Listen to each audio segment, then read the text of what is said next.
भगवत गीता के निर्विशेष वाली भाष्यकर बिना कारण के कल्पना करते हैं कि इस जगत में ब्रह्म जीव का रूप धारण करता है और इसके समर्थन में वे गीता के 15वें अध्याय के 7वें श्लोक को उद्धृत करते हैं। किंतु इस श्लोक में भगवान जीव को मेरा शाश्वत अंश भी कहते हैं। भगवान का यह अंश जीव भले ही भौतिक जगत में आ गिरता है किंतु परमेश्वर कभी नीचे नहीं गिरता। अतः यह विचार कि ब्रह्म जीव का रूप धारण करता है ग्राह्य नहीं। यह स्मरण रखना होगा कि वैदिक साहित्य में ब्रह्म को पर ब्रह्म से पृथक माना जाता है। हे देहधारियों में श्रेष्ठ, निरंतर परिवर्तनशील यह भौतिक प्रकृति अधिभूत कहलाती है। भगवान का विराट रूप जिसमें सूर्य तथा चंद्र जैसे समस्त देवता सम्मिलित हैं अधिदैव कहलाता है तथा प्रत्येक देहधारी के हृदय में परमात्मा स्वरूप स्थित मैं परमेश्वर अधिज्ञ का स्वामी कहलाता हूँ। यह भौतिक प्रकृति निरंतर परिवर्तित होती रहती है। सामान्यतः भौतिक शरीरों को 6 अवस्थाओं से निकलना होता है। वे उत्पन्न होते हैं, बढ़ते हैं, कुछ काल तक रहते हैं, कुछ गौण पदार्थ उत्पन्न करते हैं, क्षीण होते हैं और अंत में विलुप्त हो जाते हैं। यह भौतिक प्रकृति अधिभूत कहलाती है। यह किसी निश्चित समय में उत्पन्न की जाती है और किसी निश्चित समय में विनिष्ट कर दी जाती है। परमेश्वर के विराट स्वरूप की धारणा जिसमें सारे देवता तथा उनके लोग सम्मिलित हैं अधिदैवत कहलाती है। प्रत्येक शरीर में आत्मा सहित परमात्मा का वास होता है जो भगवान कृष्ण का अंश स्वरूप है। यह परमात्मा अधिज्ञ कहलाता है और हृदय में स्थित होता है। इस श्लोक के प्रसंग में एव शब्द अत्यंत महत्वपूर्ण है क्योंकि इसके द्वारा भगवान बल देकर कहते हैं कि परमात्मा उनसे भिन्न नहीं है। यह परमात्मा प्रत्येक आत्मा के पास आसीन है और आत्मा के कार्यकलापों का साक्षी है तथा आत्मा की विभिन्न चेतनाओं का उद्गम है। यह परमात्मा प्रत्येक आत्मा को मुक्त भाव से कार्य करने की छूट देता है और उसके कार्यों पर निगरानी रखता है। परमेश्वर के इन विविध स्वरूपों के सारे कार्य उस कृष्ण भावना भावित भक्त को स्वतः स्पष्ट हो जाते हैं जो भगवान की दिव्य सेना में लगा रहता है। अधिदैवत नामक भगवान के विराट स्वरूप का चिंतन उन नव दीक्षितों के लिए है जो भगवान के परमात्मा स्वरूप तक नहीं पहुंच पाते। अतः उन्हें परामर्श दिया जाता है कि वे उस विराट पुरुष का चिंतन करें जिसके पांव अधोलोक है, जिसके नेत्र सूर्य तथा चंद्र है और जिसका सिर उच्च लोक है।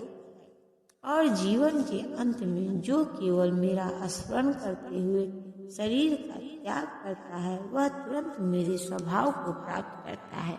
इसमें रंच मात्र भी संदेह नहीं है। इस श्लोक में कृष्ण भावनामृत की महत्ता दर्शित की गई है।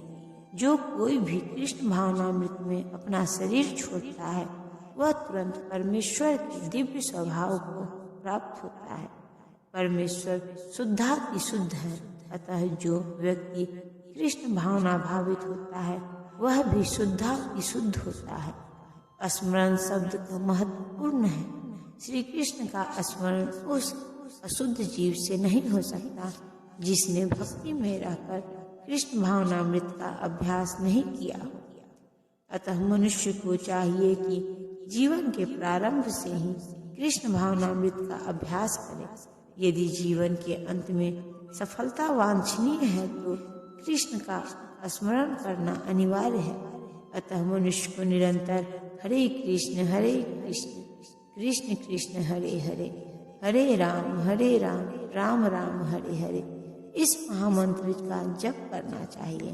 भगवान चैतन्य ने उपदेश दिया कि मनुष्य को वृक्ष के समान सहिष्णु होना चाहिए। हरे कृष्ण कृष्ण कृष्ण हरे हरे, हरे राम राम राम हरे हरे का जप करने वाले व्यक्ति को अनेक व्यवधानों का सामना करना पड़ सकता है, तो भी इस महामंत्र का जप करते रहना चाहिए, जिससे जीवन के अंत समय कृष्ण भावनामृत का पूरा लाभ प्राप्त हो सके। हे कुंती पुत्र, शरीर त्याग के समय मनुष्य जिस भाव का स्मरण करता है, वह उस भाव को निश्चित रूप से प्राप्त होता है। यहाँ पर मृत्यु के समय अपना स्वभाव बदलने की विधि का वर्णन है। जो व्यक्ति अंत समय कृष्ण का चिंतन करते हुए शरीर त्याग करता है, उसे परमेश्वर का दिव्य स्वभाव प्राप्त होता है। किंतु यह सत्य नहीं है कि यदि कोई मृत्यु के समय कृष्ण के अतिरिक्त और कुछ सोचता है तो उसे भी दिव्य अवस्था प्राप्त होती है। हमें इस बात पर विशेष ध्यान देना चाहिए, तो फिर कोई मन की सही अवस्था में किस प्रकार मरे। महापुरुष होते हुए भी महाराज भरत ने मृत्यु के समय एक हिरण का चिंतन किया, अतः अगले जीवन में हिरण के शरीर में उनका देहांतरण हुआ। यद्यपि हिरण के रूप में उन्हें अपने विगत कर्मों की स्मृति थी, किंतु उन्हें पशु शरीर धारण करना ही पड़ा। निसंदेह मनुष्य के जीवन भर के विचार संचित होकर मृत्यु के समय उसके विचारों को प्रभावित करते हैं, अतः इस जीवन से उसका अगला जीवन बनता है। अगर कोई इस जीवन में सतोगुणी होता है और निरंतर कृष्ण का चिंतन करता है, तो संभावना यही है कि मृत्यु के समय उसे कृष्ण का स्मरण बना रहे। इससे उसे कृष्ण के दिव्य स्वभाव को प्राप्त करने में सहायता मिलेगी। यदि कोई दिव्य स्वरूप से कृष्ण की सेवा में लीन रहता है, तो उसका अगला शरीर दिव्य ही होगा, भौतिक नहीं। अतः जीवन के अंत समय अपने स्वभाव को सफलतापूर्वक बदलने के लिए हरे कृष्ण कृष्ण कृष्ण हरे हरे राम राम राम हरे हरे का जप करना सर्वश्रेष्ठ है। अतएव हे अर्जुन, तुम्हें सदैव कृष्ण रूप में मेरा चिंतन करना चाहिए और साथ ही युद्ध करने के कर्तव्य को भी पूरा करना चाहिए। अपने कर्मों को मुझे समर्पित करके तथा अपने मन एवं बुद्धि को मुझ में स्थिर करके तुम निश्चित रूप से मुझे प्राप्त कर सकोगे। अर्जुन को दिया गया यह उपदेश भौतिक कार्यों में व्यस्त रहने वाले समस्त व्यक्तियों के लिए बड़ा महत्वपूर्ण है। भगवान यह नहीं कहते हैं कि कोई अपने कर्तव्यों को त्याग दे। मनुष्य उन्हें करते हुए साथ साथ हरे कृष्ण का जप करके कृष्ण का चिंतन कर सकता है।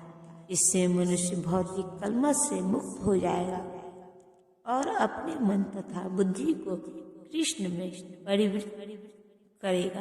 कृष्ण का नाम जप करने से मनुष्य परम धाम कृष्ण लोक को प्राप्त होगा, इसमें कोई संदेह नहीं है। हे पार्थ, जो व्यक्ति मेरा स्मरण करने में अपना मन निरंतर लगाए रहकर अविचलित भाव से भगवान के रूप में मेरा ध्यान करता है, वह मुझको अवश्य ही प्राप्त होता है। इस श्लोक में भगवान कृष्ण अपने स्मरण किए जाने की महत्ता पर बल देते हैं। महामंत्र हरे कृष्ण का जप करने से कृष्ण की स्मृति हो आती है। भगवान के शब्दोच्चार के जप तथा श्रवण के अभ्यास से मनुष्य के कान, जीव तथा मन व्यस्त रहते हैं। इस ध्यान का अभ्यास अत्यंत सुगम है और इससे परमेश्वर को प्राप्त करने में सहायता मिलती है।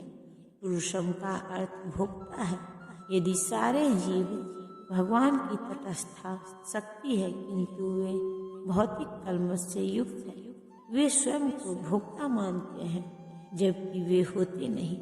यहाँ पर स्पष्ट उल्लेख है कि भगवान ही अपने विभिन्न स्वरूपों तथा नारायण, वासुदेव आदि स्वांशों के रूप में परम भोक्ता है।